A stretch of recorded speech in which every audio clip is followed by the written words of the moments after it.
Dickson Godwin Mwijibe, ndiye mmiliki wa shule hii ya Dynamic School. Pia imeweza kuzaa na shule nyingine Dimax.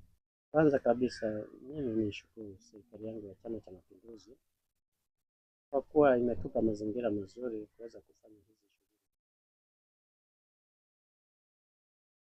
Bila utulivu na amani hivi vitu haviwezi kufanyika.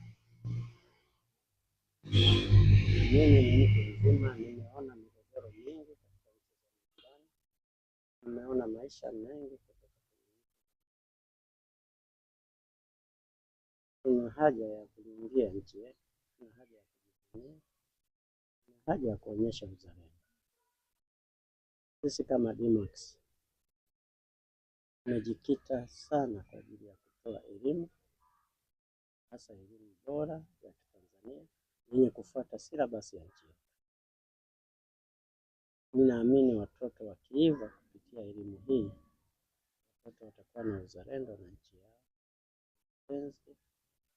Hivi vinavyojitokeza na uwezo wa kuviepuka.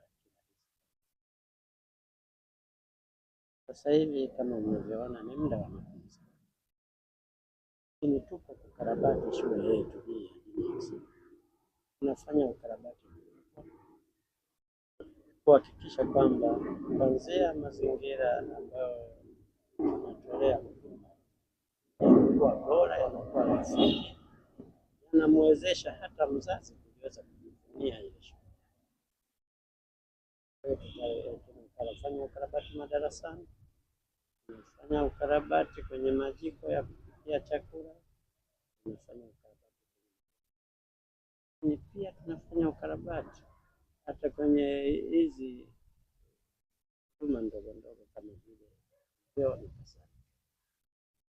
Katika kufanya hivi kutakufanya watoto wetu wakuwe kiafya vizuri, kujivunia mazingira mazuri ya shule. Hii shule ni shule ya muda mrefu, imekuwa ikifanya vizuri kwa miaka yote karibu 10. Tumekuwa na ufaulu usiopungua A na B kwa zaidi ya miaka 10. Hili tunajivunia sana sana sana. Na pia tunawapongeza wadau wetu ambao ni wazazi waliotuamini.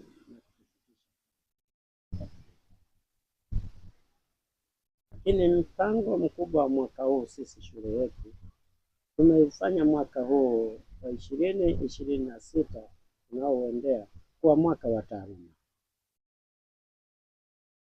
Kupitia mpango huu tunataka kuboresha swala la taaluma kwa kiwango cha juu sana, ili tuwe mfano mzuri katika jamii katika kusaidia. Mpango huu tumejipanga vizuri katika nyanja zote. Kwa hiyo tumeanza na mazingira. Kwa hiyo mtoto asome vizuri lazima awe na mazingira rafiki na bora ya kusomea. Lakini pia tunakwenda katika huduma za usafiri. Tunahakikisha kwamba usafiri wetu unakuwa ni usafiri ambao unajenga heshima kwa wadau wetu, kuhakikisha kwamba magari yanayowachukua watoto wetu kwanza yanaenda kwa wakati, lakini pia yanakwenda kwa mwendo ambao unajua kwamba umebeba taifa la kesho.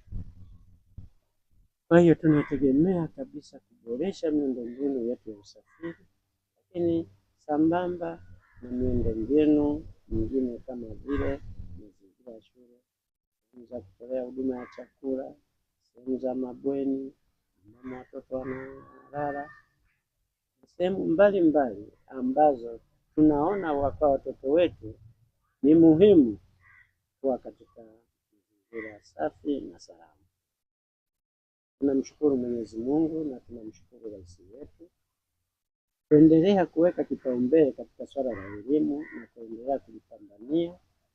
Tumeangalia jinsi anavyoweza kulishughulikia swala la elimu kwa kiwango cha juu sana, na sisi tunafurahia hayo mazingira na tunamshukuru Mwenyezi Mungu azidi kumbariki ili hii fursa ambayo Watanzania tumeipata iendelee kustawi, hata watu wengine na vizazi vingine kuweza kunufaika na hii.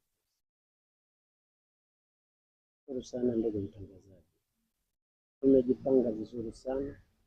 Kama unavyoona timu yangu wakati wote ipo, jalishi ni weekend, ni siku za kawaida, ipo kwa ajili ya kupokea watu. Lakini pia tumejipanga kuhakikisha pia tunawapa mitaji, ili tutakapofika muda wa kuwasaidia tunajua mahitaji ya kila mtoto, kwamba huyu mtoto anahitaji kitu gani kwa sasa. Kwa hiyo huwa tunawashauri wazazi na walezi kwamba si tu kumwandikisha mtoto, tumetoa fursa ya kuja kufanya interview bure, ili ajue kwamba mtoto wake yuko kiwango gani anapouanza mwaka wa darasa la sita, hiyo uwezo wa mtoto wake uko kiwango gani, na sisi tutasaidia kuweza kumwendeleza yule mtoto, kwa kuwa tayari tutakuwa tumeisha noti yale mapungufu aliyonayo.